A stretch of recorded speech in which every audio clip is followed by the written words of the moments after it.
Imagine waking up in the middle of the night and noticing something is wrong.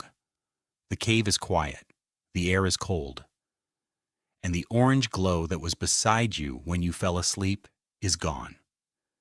You crawl toward the hearth and find nothing but gray ash. No flame, no smoke. You press your hand above it hoping to feel heat, but the stones are already cold. Outside, the forest is dark. Something large is moving beyond the entrance. Your food is raw. Your children are shivering. And sunrise is still hours away. Today, if a fire goes out, you strike a match. 50,000 years ago, losing it could turn a safe camp into a survival emergency. Fire-cooked food, hardened wooden tools, gave light, dried wet clothing, and pushed dangerous animals into the darkness. In cold weather, it could be the difference between waking up and never waking up again. So what did ancient humans actually do when their fire went out?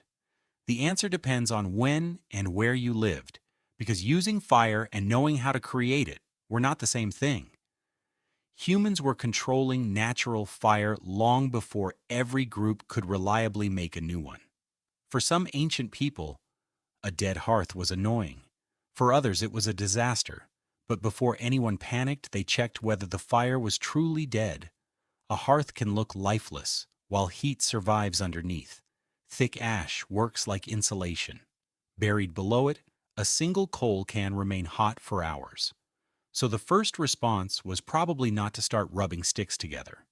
It was to kneel down, move the ash carefully, and search. You would hold your palm near the surface. Then you might smell for smoke or touch pieces of charcoal with a stick. If one coal still glowed red when exposed to air, the fire was not gone. It was sleeping. That tiny ember had to be fed without being smothered. You placed it inside dry tinder, shredded bark, fine grass, wood fibers, or another material that caught heat easily. Then you cupped it in your hands and blew slowly. Too little air, and it faded. Too much, and the ember scattered or cooled. At first you saw only smoke. Then the tinder began glowing. You added twigs no thicker than your fingers, followed by larger branches. Within minutes, the dead hearth came back to life. This is why maintaining a fire was often easier than creating one. Someone had to watch it, feed it, and protect it from rain and wind. At night, the group could cover glowing coals with ash, so they burned slowly until morning. Firekeeping was not a minor chore.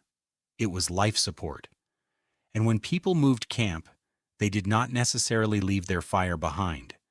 A smoldering coal could be wrapped in slow-burning material and carried carefully. Dried fungus is especially useful because it can hold an ember without bursting into flame. Archaeologists have found tinder fungi at prehistoric settlements, showing that some communities used them to light or transport fire. But sometimes the ash really was cold. The rain had soaked everything. The last ember had died. Now the problem became much harder.